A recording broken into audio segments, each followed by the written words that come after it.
Assalamualaikum, selamat pagi pemirsa Berkat News TV. Senang sekali saya Cici Dahlia hadir kembali di kebersamaan Anda.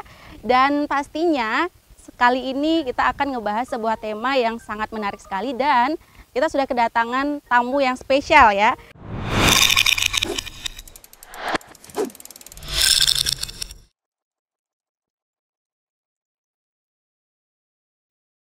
Dan pasti udah dikenal sekali oleh masyarakat, terutama Parit Baru, Kecamatan Sungai Raya, Kabupaten Kuburaya. Ya, siapa lagi kalau bukan Pak Musa. Apa kabar Pak Musa? Baik. Iya, cerah Mbak sekali Cici, ya Pak hari cerah, ini. secerah Cici. Wis. Pak Musa, nanti kita akan ngebahas tentang tema yang sangat menarik ini ya. Yang kemarin saya dengar-dengar itu sampai kedatangan oleh orang wakil ketua KPK RI. Nah, ini pasti jadi pertanyaan besar nih. Ada apa sih sebenarnya di Parit Baru sampai kedatangan orang KPK gitu kan? Ya, nanti kita akan bahas tuntas itu. Tapi sebelumnya mungkin masyarakat Parit Baru ya, terutama juga yang lainnya pengen tahu ini kepala desanya sosoknya seperti apa sih? Kenapa ingin menjadi kepala desa? Nanti kita bakalan tanya langsung nih. Pak, udah berapa lama sih menjabat sebagai Panggil kepala abang desa? ya, biar lebih ini. Oh iya ya, panggil abang lebih, ya Pak ya? lebih akrab. Oh iya, panggil abang ya lah ya, biar Iya, enak itu gitu lebih enak gitu. ngobrolnya. Kan ini kan orang apa? Batu Ampar dengan orang Kubu kan Iya, berdekatan. betul, betul sekali. Inilah salah satu yang buat mungkin masyarakat itu ngerasa dekat gitu ya sama kepala desa gitu nih. Bisa jadi. Karena orangnya yang low profile, yang enak gitu ya kalau diajak ngomong. Nah, ini saya pertama kali udah langsung nyambung nih sama Connect Bang ya? Musa, connect langsung. Bang, udah berapa lama nih Bang menjabat sebagai kepala desa Bang? Saya menjabat kepala desa itu mulai dari tahun 2011 sampai sekarang. Artinya kalau mau dinilai tahunnya udah 9 tahun. 9 tahun berjalan. Artinya sudah masuk 2 periode ya Udah, Bang, ya? udah masuk 2 periode. Wah, ini pasti jadi favoritnya masyarakat Parit Baru nih ya, Kecamatan Sungai Raya, Kabupaten Kuburaya. Wah, meluas sekali dah pokoknya ini Bang ya. Nah, Bang, kenapa juga nih Abang tertarik untuk menjadi kepala desa Bang? Apa enggak pengen jadi bupati kayak gitu Bang? Jadi presiden kayak Bang? Betul, tapi mimpi dulu. Mimpi dulu Walaupun ya, Bang? sebelum tidur, tapi mimpi boleh. Jadi gini, sebenarnya saya jadi kepala desa itu sebenarnya awalnya tidak ada keinginan. Awalnya kita mempromosikan teman kita yang mau jadi kepala desa. Tetapi dalam perjalanannya, dalam perjalanan untuk menuju pencalonan itu, ternyata masyarakat itu menghendaki saya. Nah, jadi berdasarnya banyaknya dukungan masyarakat pada waktu itu, ya saya pikir mungkin ini ada peluang. Nah, saya pada waktu itu langsung saya tinggalkan orang yang saya promosikan itu, termasuk teman saya juga, dan dia ikut juga berkompetisi sama dengan saya di tahun 2011 juga seperti itu. Nah, jadi itu awalnya gitu Pak.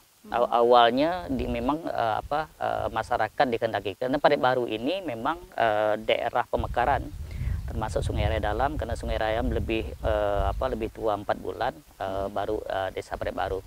Desa Parit Baru ini kan berdirinya tanggal 7 April. 7 April. Ya, 7 April 2011. 2011 juga. Iya. Nah, PJ baru beberapa bulan, langsung itu ada pemilihan tanggal 19 September. Pada waktu itu pemilihan kepala desa, maka terpilihlah saya sebagai kepala desa. Tapi niat awal itu sebenarnya saya tidak ada punya niat nih sebenarnya. Nggak punya niat Nggak jadi punya kepala niat. desa ya Bang? Pertama tidak punya niat itu karena kan saya ini kan pertama orang pendatang. Kedua mungkin secara finansial juga nggak ada seperti itu. Nah, mungkin ini jalannya Allah lah kali kan untuk itu. Karena seseorang itu kan ada beberapa hal yang bisa dinilai, ada retak tangan lah, memang udah retak dompet lah, Retak dompet gitu ya Bang ya? apa sebagai. Pada itu saya tidak ada retak dompet, mungkin retak tangannya mungkin di situ kali seperti itu. Bang, Nah, jadi seperti itu. Asalnya dari mana Bang? Dari Sungai Beban, Kecamatan Kubu saya nih. Oh, Kecamatan Kubu. Dekat tempat dekat ya, Desi. Bang. Kalau istilahnya ke Kubu lewat Cici lah. Bang, saya Cici. Cici Bang ya. Oke, Cici. Bang, kita juga pengen tahu nih Bang, background Abang sebelum jadi kepala desa nih apa Bang sebelumnya? Dulu saya itu sebelum jadi kepala desa pernah kerja di koperasi pegawai negeri. Koperasi pegawai negeri. Nah, Artinya abang emang sudah di pegawai negeri ya koperasi. bang ya? Enggak, saya enggak bukan pegawai negeri, tapi kerja di koperasinya. Oh, kerja di koperasinya. Nah, pada waktu itu saya ditunjuk sebagai divisinya beras lokal pada waktu itu. Ketua divisi beras lokal, yang mana kami menyalurkan beras-beras lokal yang ada Kabupaten Kuburaya untuk PNS-PNS yang ada di Kabupaten Kuburaya. Itu dulunya sebelum saya terjun mencalonkan diri sebagai kepala desa tuh. Nah, jadi seperti itu ehwalnya. Jadi selama itu udah selesai kuliah, nggak ada kerjaan lain. Tapi sebelum itu pernah mengurus panti asuhan Hidayatul Muslimin, gitu nah, ya, seperti Bang, itu. ya. Karena kenapa saya ngurus itu? Karena memang saya juga alumni di situ. Dulu Ci gitu. Jadi abang nih Ci, dulu itu anak panti asuhan. Oh gitu. Anak panti asuhan itu selama 3 tahun seperti itu.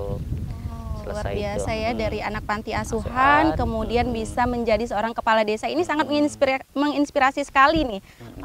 Jadi Bang, kita juga mau tahu abang suka dukanya abang, perjalanan karir abang selama menjadi seorang kepala desa itu. Pernah nggak ngerasakan? Kalau suka mungkin udah ini ya Bang, Udah. ya. Udahlah selama 9 tahun, mau 10 tahun ya Bang ya. Kalau dukanya pernah nggak Bang? Pernah, yang namanya kita sebagai entah itu pemimpin di tingkat RT ke, di tingkat RW ke, atau kepala desa, apalagi bupati, gubernur, itu pasti mengalami hal seperti itu. Suka dukanya pasti ada. Sukanya kata Cici tadi, udah pasti ada. Dukanya nih. Dukanya nih Bang. Dukanya ya seperti kita nih, yang namanya pemimpin itu dipuji belum tentu.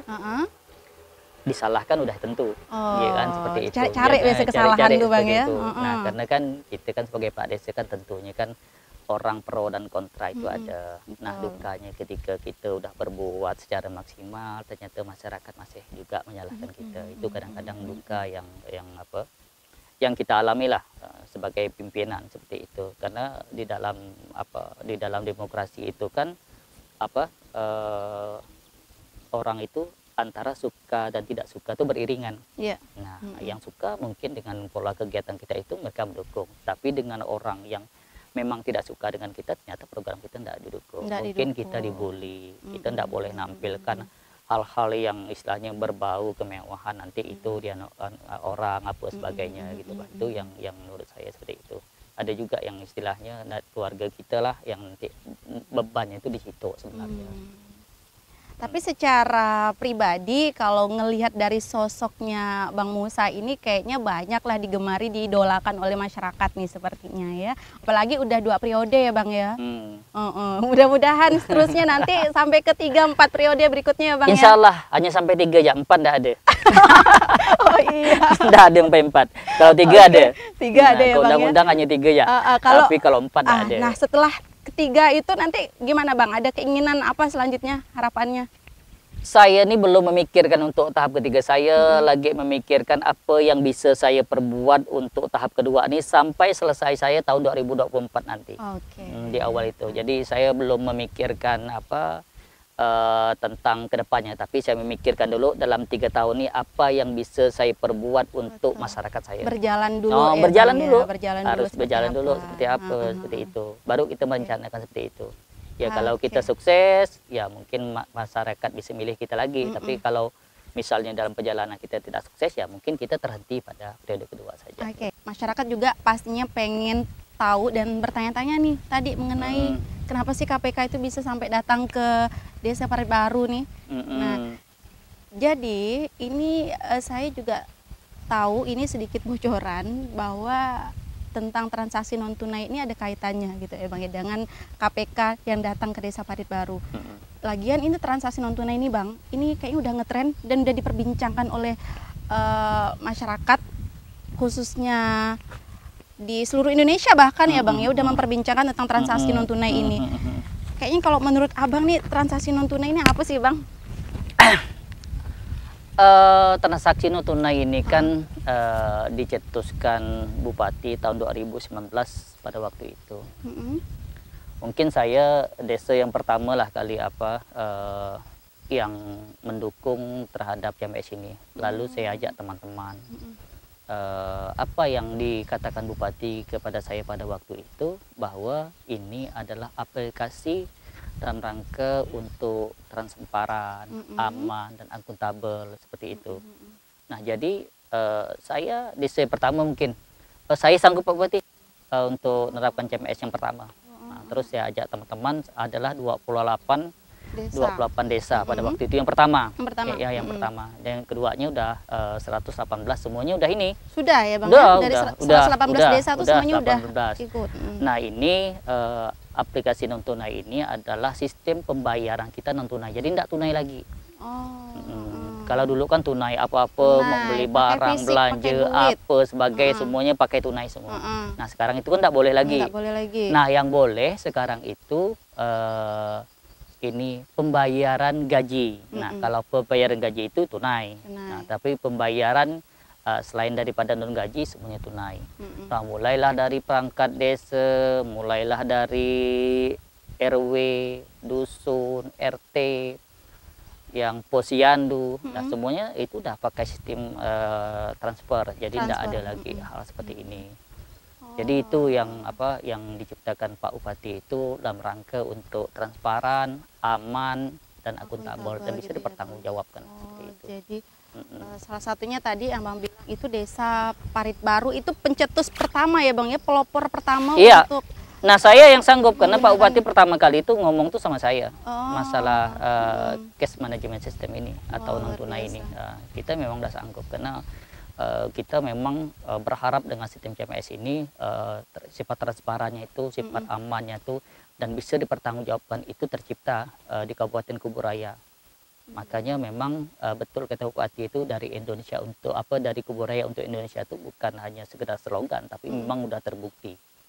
Seperti itu, dan ini merupakan menurut sistem terbaik. Bahkan kedatangan kemarin misalnya wakil ketua KPK sebagai Bu Lili Pitauli Siregar itu dalam rangka memang melihat secara langsung bagaimana sih penerapan CMS yang dilakukan Kabupaten Kuburaya ini gitu, Pak. Bahkan dengan penerapan ini kan banyak desa-desa lain yang di luar Kabupaten Kuburaya yang juga kepengen belajar dengan sistem aplikasi yang dibuat Pak Bupati ini. Begitu.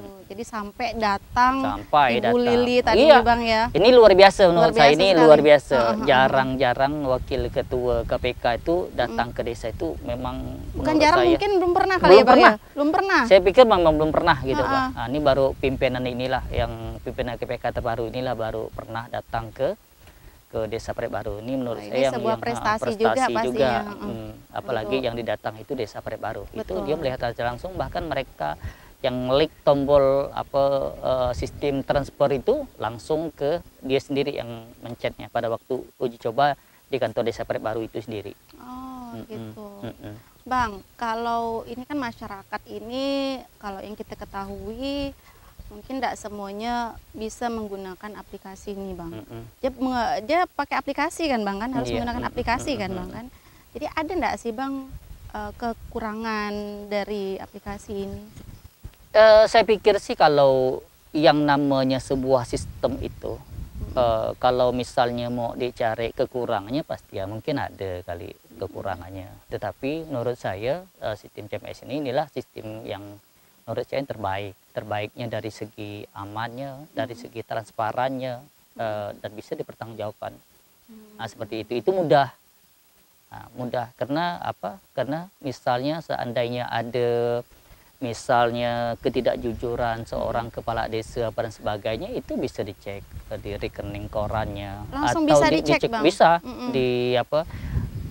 di rekening gironya. Nah, pihak Bupati bisa saja minta itu. Atau inspektorat minta itu untuk melakukan pengecekan. Nah, di pengecekan ini misalnya ada enggak misalnya yang pengeluaran yang kurang wajar atau penarikan transferan yang kurang wajar apa sebagainya. Nah, itu mudahnya itu di situ gitu, Pak. Jadi kalau mau ngelihat itu semua itu kemana Bang? Ke Bang Kalbar. Bang Kalbar minta, ya, Bang, ya? Minta cek gironya dipinta oleh mereka. Misalnya ada Desa Parit Baru dilaporkan ceritanya nih. Desa Parit Baru dilaporkan Nah, lalulah inspektorat minta kepada Bank Kalbar untuk mengecek rekening gironya. Sesuai enggak dengan apa antara pembelanjaan dengan pengeluaran uang yang dilakukan oleh pihak desa tersebut. Kita ini kan lagi di tengah pandemi COVID-19 nih Bang, kan? Terus sekarang juga kita masih dalam kondisi new normal, ya Bang ya. Jadi transaksi non tunai ini manfaatnya untuk di tengah pandemi COVID-19 ini apa Bang? Pertama kita dengan sistem JMS ini kan kita juga dari Bank Kalbar nih ceritanya, dari Bank Kalbar ke kantor desa. Cuma tetap kita akan mematuhi protokol kesehatan yang tetap oleh pemerintah. Artinya gini, dengan sistem JMS ini masyarakat itu bebas mau ngambil di mana saja. Mau di sini kan Bank Kalbar banyak, di kota bisa, di Kuburaya bisa, di desa juga bisa. Jadi itu tidak mengikat waktu mereka, waktu sempat mereka yang penting uang itu udah ditransfer ke rekening mereka. Nah, seperti itu. Artinya enggak bersentuhan fisik, Bang ya. Enggak, ketika di bank kan protokol kesehatan kan ada. Betul. Nah, di kantor desa pun juga kita buat seperti itu juga supaya mereka tetap harus menjaga jarak, harus pakai masker. Nah, untuk ngambil itu wajib pakai masker. Kalau yang enggak pakai masker tidak diizinkan untuk ngambil. Kayak kita sekarang nih Bang, kita jaga jarak nih Bang. Jaga jarak, jaga jarak. Masker, nah, kalau pakai masker ngomongnya payah pula nanti. Betul. Yang penting maskernya ada di sini. Maskernya ada. Ini maskernya penting ngomongnya payah pula nanti. Lalu tidak kita ini kan. Jadi itu manfaatnya.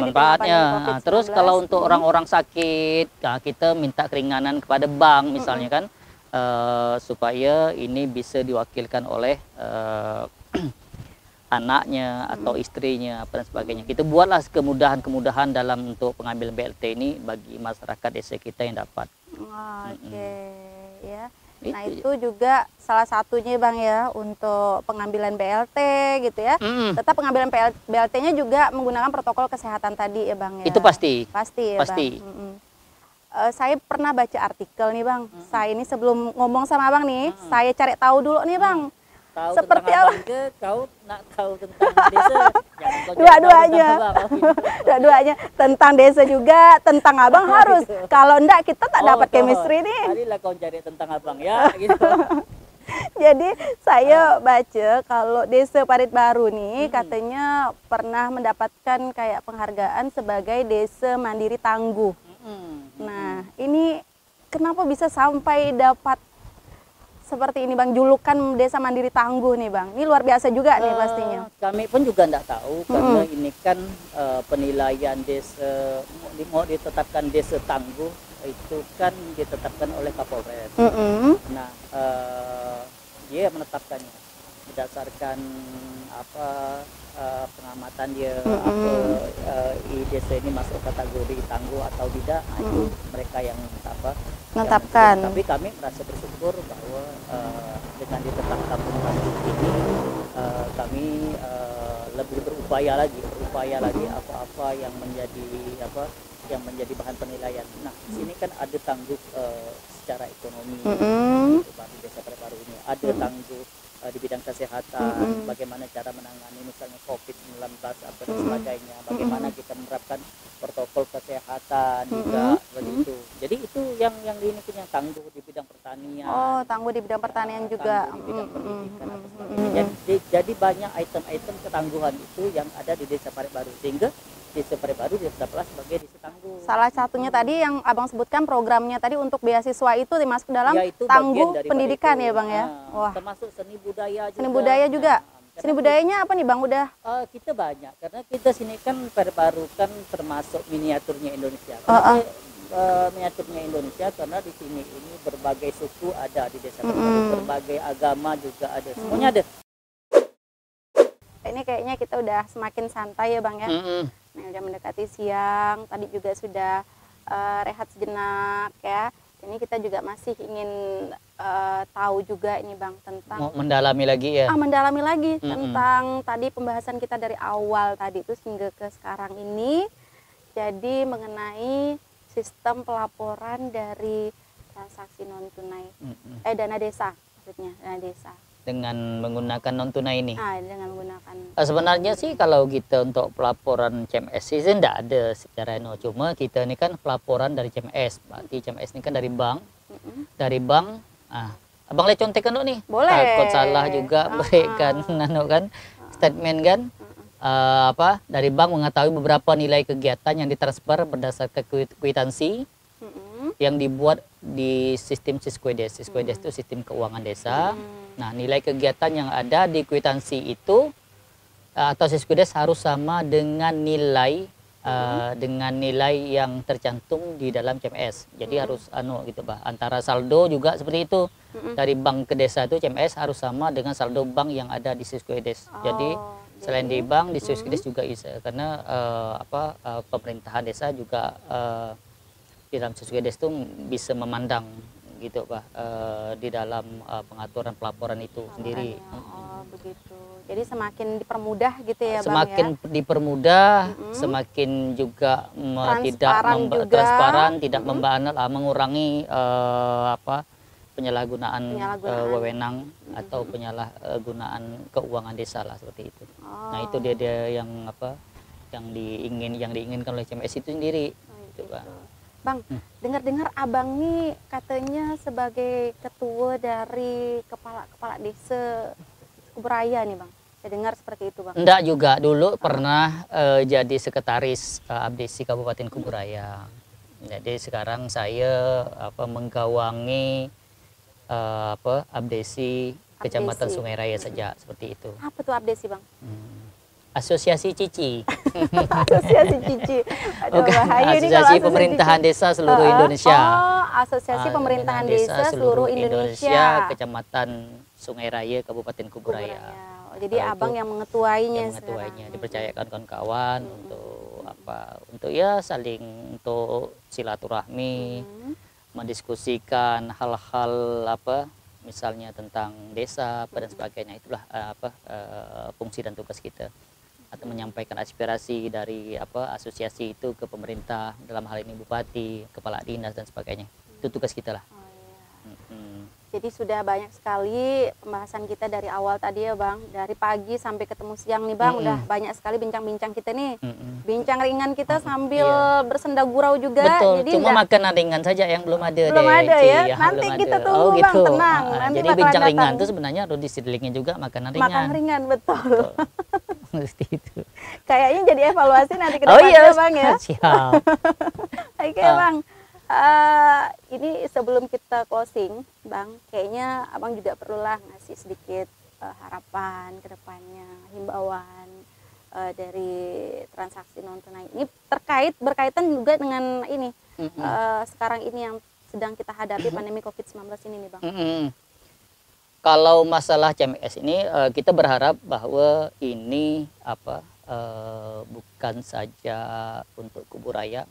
Walaupun ini lahirnya di Kuburaya, kita berharap juga kabupaten-kabupaten lain di Kalimantan Barat mungkin juga kita berusaha se-Indonesia untuk menerapkan ini, karena menurut saya ini sistem pelindungan terhadap dana desa itu sendiri, terhadap kepala desa itu sendiri dari hal-hal yang berbau fitnah dan sebagainya, dari mungkin penyalahgunaan keuangan yang dilakukan oleh kepala desa. Nah, sistem CMS ini mampu meredam daripada kegiatan-kegiatan penyelewengan dana desa yang mungkin dilakukan oleh oknum kepala desa tersebut.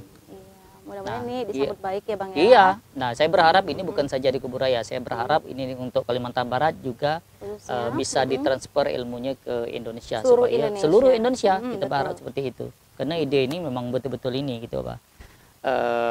Mampu mengamankan uang desa dari penyalahgunaan itu tadi. Baiklah pemirsa Berkat News TV, demikianlah ya bincang-bincang kita pada kesempatan hari ini, dan mudah-mudahan nanti kita bisa ketemu lagi ya, Bang ya. Siap. Kita bincang-bincang seru lagi, mungkin di tempat yang berbeda dengan materi juga yang berbeda ya, Bang ya. Oke, siap. Oke, ini kayaknya juga perlu ada sedikit makanan-makan ringan juga nih, Bang ya. Makanya bincang ringan, harus ada makanan ringan. Betul. Nah, itu jadi PR kita semua nih ya. Oke, nanti kita ketemu lagi ya untuk pemirsa Berkat News TV. Sampai ketemu dan sampai jumpa. Assalamualaikum warahmatullahi wabarakatuh. Waalaikumsalam warahmatullahi wabarakatuh.